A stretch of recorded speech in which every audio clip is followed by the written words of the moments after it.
Yeah, so this week I'm doing earnings per share. Obviously we got Matt talking about it there. It's pretty important. Last week we've been talking the last few weeks here. We've been talking about ratios to determine value. Okay, so value is if you just take the basic definition of value, it's what you pay for what you get, essentially, right? So ultimately, when we look at things with good valuations, which we just got done talking about, we need to understand what are we actually getting for our investing dollars or our position trading dollars or just our hard-earned capital, right? What are we actually getting for that? Well, earnings per share, this is where that metric comes in, and it's very, very important. It's basically you take a company's profit, you divide it by the outstanding number of shares, and bada boom, bada bing, you got an earnings per share number. Now, that's a basic earnings per share number, okay? It's very simple. It's very easy to understand, but there's some nuances to it. But the most important thing to remember is it's an important measure of profitability, right? We talked about the GameStops of the world, right? Losing money. That's not really the companies that I gravitate to as a fundamental investor. If I'm looking at something like a Campbell Soup or Hormel, one of these companies that are showing that they can make profits and quality profits, that's what I'm after as an investor. This is where that number, the EPS, the earnings per share number, comes in. That also breaks us out into a bunch of other ratios that we can look at, and we'll do that in further segments. But this week, I just wanted to focus on earnings per share because I think it's important just to understand a little bit about it, right? So when we look at earnings per share, basically, like I kind of gave you the definition, it's just profit divided by outstanding shares. But the issue with that is there's actually two levels of EPS numbers. There's your basic number, which just takes outstanding shares divided the profit. But what that doesn't take into consideration, and it should, but it doesn't, is any particular company-based potential outstanding shares, things like stock options, things like warrants, things like restricted stock units, things like that. Okay, that's not included in that basic definition. So what we have is what we call a diluted EPS, and that includes all of those things. So what are those things? Well, if a director of the company has stock options, they at any time, depending on the rules of the company itself, they can at any time create more outstanding shares, right? So when you have those outstanding shares, you have more of them. Well, you have the same profits. You've got to divide those shares. You've got to divide those extra shares. So what this diluted EPS does is it takes into consideration every potential outstanding share out there and gives you a little bit more streamlined number. And so when we think about this, we always want to have the best data we can. And so for me, I like to look at the diluted shares, diluted EPS.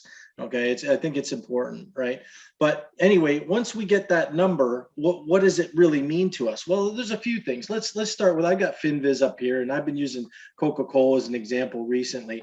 And you'll see all this stuff here: EPS next year, EPS next quarter, EPS this year, so on and so forth, right? So it tells you, it gives you all of these metrics. Well, if you hover over this, right, it tells you right there that it's diluted EPS TTM. TTM stands for trailing 12 months. So the last 12 months, this is the number that they got. So they take all those stock options, all those warrants, all that stuff, they take it into consideration, and then they give us this number, right? So essentially, Coca-Cola is making about $2.03 per share. So that's telling us a specific profit metric. It tells us, yeah, they're making money, which is a good idea, right? We're looking for companies that do that. But that's not the only story here, and it's not actually even the real, the best story, if you will. It's a good thing to know this number, obviously, to know that they're making money, but sometimes the trend of making money is actually even more important than that. So if we go look at Coca-Cola here, right, we want to see that they're consistently making money. 65 cents per share.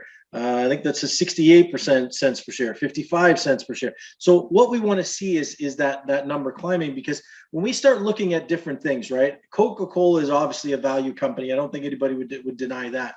But what if we're looking at growth companies, okay? Companies that aren't necessarily making money right off the bat, but maybe we believe that they will, later on down the road. One of my favorite examples of this is Tesla.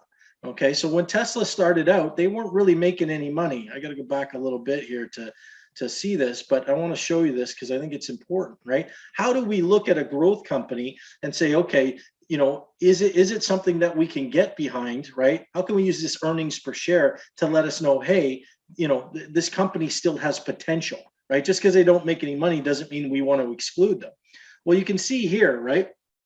If we go back far enough, I went a little bit too far back, but you can see losses, right? Oh, the losses are getting smaller. And I know this is really hard to see for you guys, but the losses kept getting smaller and smaller. Oh, look at that. We had a profit, right? Then a couple more years of losses. Oh, look at that. We had a profit and a profit and a profit and bigger profits and profits. And so we can see these, just like we look at a trend on a chart, we can look at the earnings per share and see how it's trending as well. Okay, so that's very important to understand that number. And then what this EPS does is, like I said, it opens up ratios like price to earnings ratio, things like that. And that's where we really get into the value conversation. What are we getting for what are we paying? So if we go back to FinViz here real quick, like I said, you got a lot of different metrics here. EPS next year, this is what they're expecting. It even says EPS estimate for next year. Do we know that that's not going to be, that's going to be perfect? No, we don't. But that's what they're expecting. Okay, so that gives us kind of a look, and we say, okay, well, they made $2.03 in the last 12 months. They're expecting to make more, so maybe they've got some prospects of creating more profit for us, and we get to participate in that as a shareholder. Okay.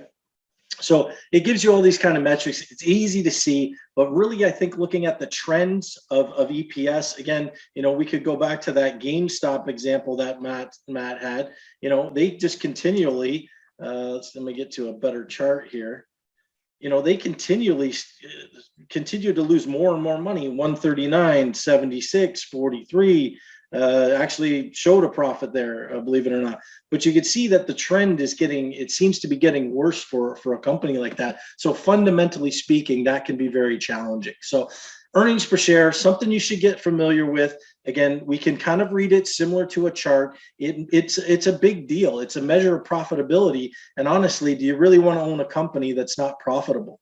I know I can say for myself, or at least not, it may not be profitable at this point in time, but does it have the prospect of becoming profitable? That's where this EPS can also help us out understand that as well. So that's a fundamental focus for this week. Like I said, we'll be using that EPS number going forward in our next segment.